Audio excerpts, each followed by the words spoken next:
out there. I'm the oldest nerd, and today we're talking about Lower Decks and the last episode called Fissure Quest. And actually, it's not the last episode, but it's part one of a two-part last episode in which they've pulled out all the stops as far as what they can do. They've taken transporter accident, fissures, alternate universes, and are tying it all together. Now, we said that they were going to do that long ago, that they're going finally to get to the point of these fissures that have been happening all over this series of this season. However, before we go too far, I want to mention to you that we'll also have news on Section 31 and Strange New Worlds coming up after this.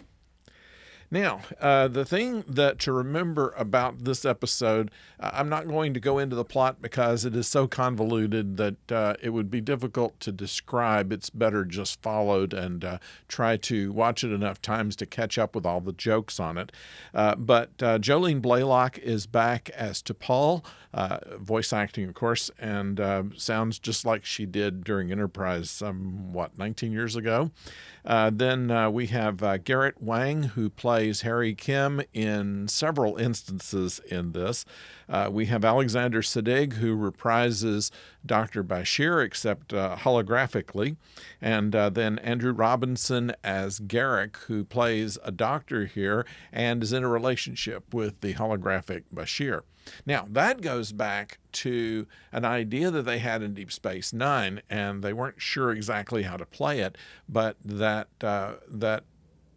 Garrick had kind of a romantic interest in Bashir, and they decided against going with it at the time for Deep Space Nine. So a little deep dive into some of the ideas that they came up with here. Then, of course, we have Alfie Woodard, who played Lily in Star Trek First Contact. And so they have put together a plot to where they can indicate that these people from different times and different universes all could exist together. And so and there's a little retconning in there where in T'Pol's universe, she was married for 20 years to Trip, and Trip didn't die in this particular universe, or at least not at the time that was depicted in the show. So all of that is here, and it's entertaining, and it is hold on to your seat, action-packed. We have a different universe version of Mariner, who is an engineer here. We have a Fred Tatasciore, who normally plays Dax, here plays Dax as Curzon Dax. And from whatever universe came, he had not yet died and was moved over to Jadzia.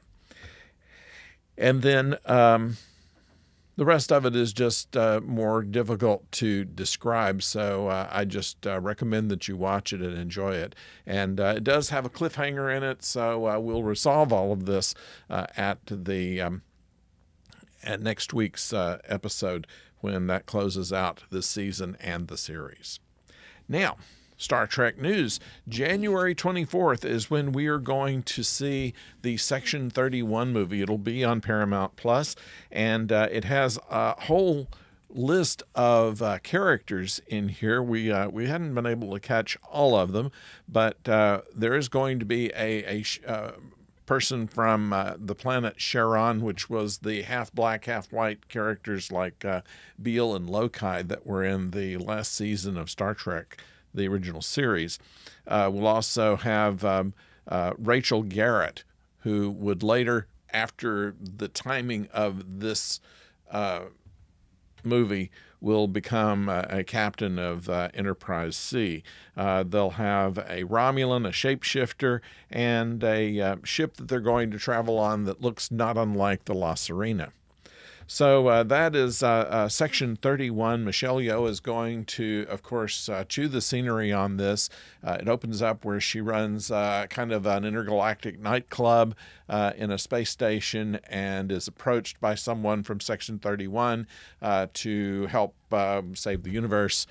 They have a lot of flashbacks of her, another actress playing her at a younger age, and we have some visits in the mirror universe as a result of the backstory that's going into this. So that's what we know so far about Section 31, and that it'll be January 24th. Now, we don't know when Strange New Worlds is going to be back. We assume that that's going to be sometime later in January, perhaps early February, who knows, maybe a mid-season replacement. But they pick it up in a trailer that they released recently, right at the point of where the last season's cliffhanger was, where Pike has to make a decision as to whether to obey Starfleet's orders to break off or to pursue this vessel that has kidnapped some of the crew. And there's a lot of action, a lot of shooting, a lot of daring do, and I think that's going also to be an exciting season, at least from the show that that they've had for us so far, and the preview that we have of this coming season. So all of these things are happening, and we're looking forward to them, and we'll be talking about them when they come about.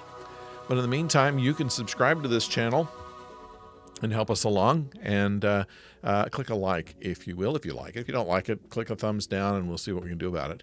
And leave comments below. We always like to see what you have to say about these things, and we answer most of them.